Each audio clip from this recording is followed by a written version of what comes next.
You know, I don't think I've ever seen a legacy character become as popular so quickly as Miles Morales. I mean, before Into the Spider-Verse came along, Miles Morales was a pretty unknown character. The only people who knew about this guy were comic book fans, and even then the opinion on this guy was kinda divided. But just one great film later, and Miles Morales is pretty much a household name. He even gets his own downloadable expansion in Spider-Man PS4 and a playable role in Spider-Man PS5. I've heard people say that Miles is their favourite Spider-Man, and that's crazy to me, man. And that's not even talking about the impact this film itself had. 100% the success of this film led to Marvel Studios going full multiverse with No Way Home and bringing back Tobey and Andrew. It's crazy that this one film about a relatively unknown character made so many big waves. Me, I really liked Into the Spider-Verse. Loved the whole dynamic of Miles dealing with a kind of down on his luck Spider-Man. Loved this new take on Doc Ock. Loved how the writers managed to incorporate the Prowler in such an emotional way. So I was going into this film with some pretty big expectations. So Across the Spider-Verse, is it as good as Into the Spider-Verse? No, it's not. For a number of reasons, it's not as good, but the biggest one being is that this is really only the first part of a two-part story. Into the Spider-Verse is a standalone film. It has a beginning, middle, and end. Across the Spider-Verse is just the beginning and middle. We're still waiting on that ending. Having said all that though, Across the Spider-Verse is great. The animation, the music, all of that is top notch. This film kind of shifts the narrative from just Miles and Into the Spider-Verse to Gwen and Miles here, which actually works really well, to the point that I would even say that Gwen has some of the most emotionally hard-hitting scenes in the whole film. Gwen was probably the character I liked the most in this film, and that's coming from a guy who wasn't really bowled over by Spider-Gwen after having read the first 4 volumes of her comic book series by Jason Latour. And that's really a credit to the writers on these films, that they can take a character like Spider-Gwen and make her into a character I'm excited about now, a character I want to see more of. The writers did for me with Gwen what I've heard a lot of people say Into the Spider-Verse did for them with Miles. One thing that really hits you when you're watching Into the Spider-Verse, like the first one, is just how creative this whole thing is. From the music to the art style to the choreography, it's all just so well done. Every universe looks distinct. You see a few different ones in this film.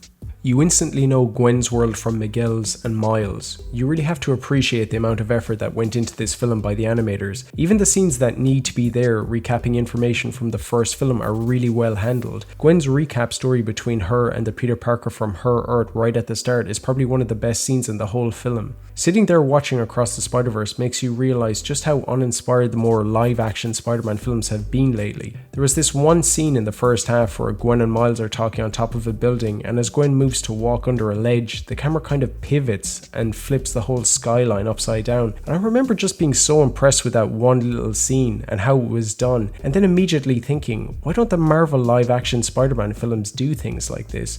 Playing with camera angles and perspective, you know, leaning into the whole creative cinematography side of things in a way that you only can do when you're dealing with characters that move and act like this. High Top Films made a really valid point in one of his Spider-Man videos, that the web slinging has never been as creative as it has been in the Raimi and Webb Spider-Man films, and watching Across the Spider-Verse really brings that point home. The web slinging in this film is just amazing. It's fast paced, it's exciting, it's kind of everything that the live action Spider-Man web slinging isn't. I can't think of any really dynamic or creative shots from the Marvel Studios Spider-Man films, but watching Into the Spider-Verse, there are only creative shots. So, talking about some of the new characters, this film only really has one bad one, and it's the Spot. We get some inventive action sequences with this guy, but mainly his character is just totally played for laughs, which is a letdown since he's the big threat to the Spider-Verse in this film and the next one. I think I'm just really tired of disposable comic relief villains at this stage. Thankfully though, the real big bad of the film isn't the Spot, it's Miguel O'Hara, Spider-Man 2099. I really like what Isaac is doing here with Miguel O'Hara. It's one of the best performances in the film. Miguel O'Hara in the comics has a much harder edge to him than Peter Parker, and he's kind of a jerk sometimes, and you can see that in the way he interacts with some of the other characters. But here also he's got this menace to him. You can even see it in the guy's movements. They have this kind of violence to them, this kind of animalistic quality. His movements are angry. When he's fighting, he's almost feral. He feels like a legitimate threat, which is nice.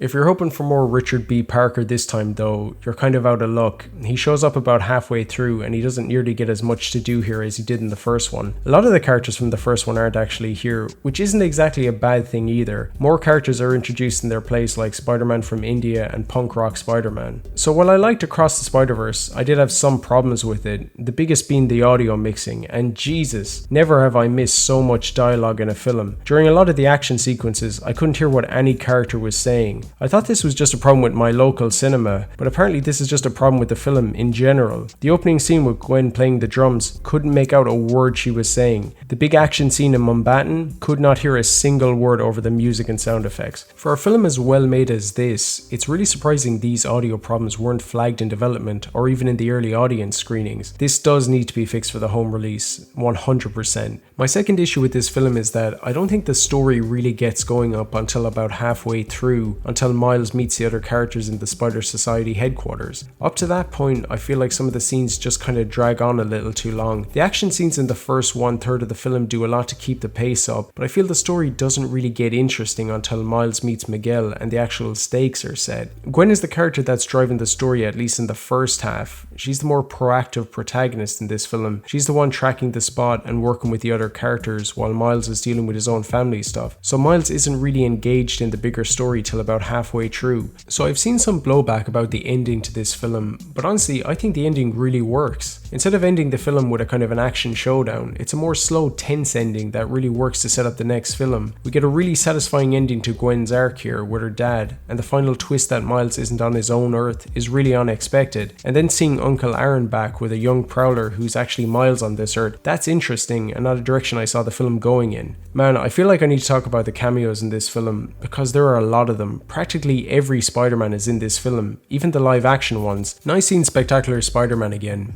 No cameo from the 1994 Spider-Man TV series version voiced by Christopher Daniel Barnes though. That's a pretty glaring omission considering some of the deep cuts they've got in here. Got a feeling they might be saving him for the next one though, probably for a more substantial role. It's a deep cut putting Ben Reilly in there and it's appreciated, but I don't ever remember Ben Reilly being some super grim edgy 90s character like he is in here. So, is it as good as the first one? No, it's not, but it's still pretty good though. It's kind of hard to really rate the story for this film considering we're only really starting it by the end, but I think to compensate for that, the writers really put a hard emphasis on the character work, and that really shows here. Overall, it does a good job of setting the stage for the next one, and I'm interested in seeing what directions the writers will take these characters in. I don't really give out a number score on this channel to films, but what the hell, Spider-Man Across the Spider-Verse is a good 8. It's a good time, it's a quality Marvel superhero film, and I think that's something people haven't gotten to see for a while now.